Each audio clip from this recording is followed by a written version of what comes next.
नमस्कार दोस्तों। आज हम उन लगभग 1.5 से पौने 2 करोड़ देश के आम, खास और अन्य लोगों की बात लेकर आप तक पहुंच रहे हैं। आज इन दिनों समसामयिक घटनाक्रम में देश में एक उबाल वाला माहौल नीट की परीक्षा को लेकर जो देखा और सुना जा रहा है, इसको लेकर नई नवेली सांसद भी इन दिनों ठप्प सी महसूस हो पा रही है। कल देखा मैंने, अपने दर्शकों को बताना चाहता हूं कि लोकसभा और राज्यसभा में कैसे विपक्ष के नेता को, प्रतिपक्ष के नेता को इस मुद्दे पर बोलने के लिए ही नहीं दिया।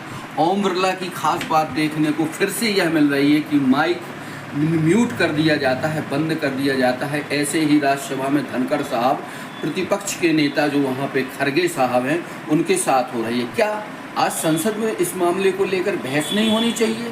क्या उन 30 लाख बच्चों का भविष्य जो आज मेडिकल लाइन से नीट की परीक्षा के माध्यम से देश के कर्णधार सुपर चिकित्सक बन के देश की आम और ख़ास और बेहतर तमाम जनता की स्वास्थ्य सेवाओं को लेकर आने वाले समय में डॉक्टरी का बेहतरीन भगवान के दर्जे वाला पेशा अख्तियार करने जा रहे थे, उनके साथ इस समय जो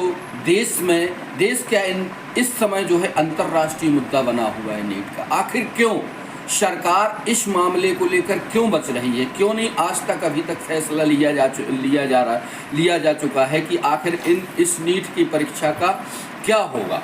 बहरहाल मैं अपने प्रबुद्ध दर्शकों और नीट के परीक्षार्थियों और उनके परिवारों को लेकर एक बहुत खास ही रिपोर्ट चौंकाने वाली आप तक प्रस्तुत कर रहा हूँ। मेरे जो सरकार के आंकड़े हैं उसमें बताया जा रहा है कि अखिल भारतीय स्तर पर जो परीक्षा नीट की आयोजित की जाती है वह NTA नेशनल टेस्टिंग एजेंसी, जो पिछले विगत 2018-19 में NDA की सरकार द्वारा यह आयोग गठित करके की गई थी। इसमें जो नेशनल टेस्टिंग एजेंसी है, यह मेडिकल यानी नीट NEET की परीक्षा आयोजित करवाती है, साथ ही यह इंजीनियरिंग JEE की भी परीक्षा आयोजित कराती है। अब मैं जरा इसमें और गहराई से आप तक पहुंचाने की बात रख रहा हूं। मेडिकल की जो परीक्षा आयोजित होती है, जिसको अपन नीट कहते हैं, इसमें प्रति वर्ष अखिल भारतीय स्तर पर 30 लाख प्रतियोगी बच्चे इस परीक्षा में बैठते हैं। अब आप आकलन कर लीजिए कि 30 लाख बच्चे जो इस परीक्षा में शामिल होंगे, उनके लिए 1700 मैक्सिमम जो जनरल कैटेगरी के आते हैं उनके लिए 1700 रुपये फीस जो है NTA जो नेशनल टेस्टिंग एजेंसी है वह वसूल करती है। पिछड़ा अन्य वर्गों के लिए इससे आधी होगी। तो एक अमूमन आकलन अगर किया जाए तो इसकी जो फीस होती है 20 से 25 करोड़ रुपए होती है, जो सरकार के NTA नेशनल टेस्टिंग एजेंसी के अंतर्गत सरकार के माफर जाती है। यही एवरेजन आप इंजीनियरिंग JEE IIT को लगा सकते हैं। अब बात की जाए सीट की, तो पूरे भारतीय स्तर पर नीट के लिए लगभग 50,000 सीटें रहती हैं। अब अगर इसमें और थोड़ी सी अंदर से गहराई से अपन आप तक चर्चा पहुंचाएं तो बताया यह जा रहा है कि 30 लाख परिवार जो आज 24 से 30 लाख के बीच में जो बच्चे इस परीक्षा को दिए हुए थे, आज उनका भविष्य कहीं ना कहीं अधर में लटका हुआ है।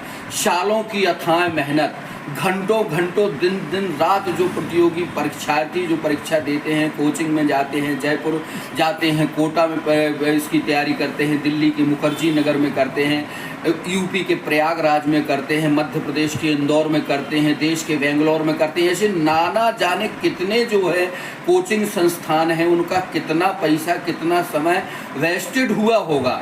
उन बच्चों के साथ आखिर यह कुठाराघात क्यों सरकार द्वारा किया जा रहा है, यह समझ से परे है। आज यह मुद्दा नीट का अखिल भारतीय नहीं, समूचे अंतर्राष्ट्रीय स्तर पर छाया हुआ है और इसके जो जवाबदेह हैं, इसके जो जवाबदार हैं, वो कहीं ना कहीं इस महाघोटाले से बच रहे हैं। अब अगर इस पे आई जाए कि इसके जो क्वालिफाई अंक होते हैं या जो इसका आकलन किया जाता है वो 720 नंबरों का होता है, तो क्या इस परीक्षार्थी में जो निकल कर जांच में और FIR में जो तमाम तरह से पेपर लीक हुए हैं उसमें 720 नंबर मिलना एक अपने आप में बड़ा प्रश्न चिन्ह अंकित करता है। आखिर यह जो लगातार आज इस सरकार के कार्यकाल में विगत 14 से अपन देखा जाए तो बताते हैं कि 72 पेपर लीक हुए हैं। यह एक कितना विचारणीय और विडंबना वाला प्रश्न है कि जहां आप बात तो करते थे प्रति साल 2 करोड़ नौकरी देने के लिए, वो तो गई गुजरी हो गई। आप अगर कोई परीक्षार्थी या कोई विद्यार्थी मेहनत के बल पर नीट जैसी, इंजीनियरिंग जैसी या तमाम जो है प्रतियोगी परीक्षाओं में बैठकर अपना भविष्य, परिवार का भविष्य बेहतर करना चाहता है तो आज उसके लिए यह भी पॉसिबल नहीं है। आखिर क्यों? इसका जो है सत्ता में बैठे सत्ता के जिम्मेदार लोगों को जवाब देना पड़ेगा। आप बात करें तो जैसे 30 लाख जो बच्चे होते हैं, परीक्षार्थी होते हैं, तो उसके घर में अगर एवरेजन एक मोटा आकलन किया जाए तो अमूमन 5 सदस्य होते हैं।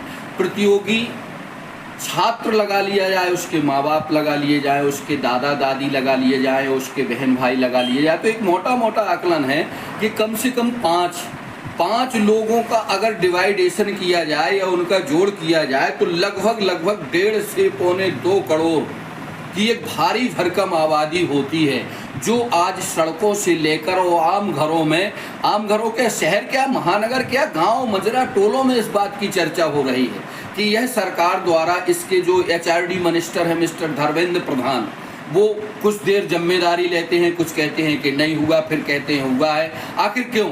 इस मामले को लेकर परीक्षा इसकी रद्द होनी चाहिए और जो बेचारे पढ़े हुए या निकले हुए लड़के हैं उनको बोनस अंक मिलना चाहिए और उनके साथ जो है एक नीट एंड क्लीन तरह से जो है इस परीक्षा का आयोजन किया जाना चाहिए। तो मैं कह रहा था कि 1.5 से 2.25 लाख परिवार वाले इस समय इन दिनों तिल करके घुट कर मर रहे हैं। साथ ही उन बच्चों का जिन्होंने 24 घंटे में मान के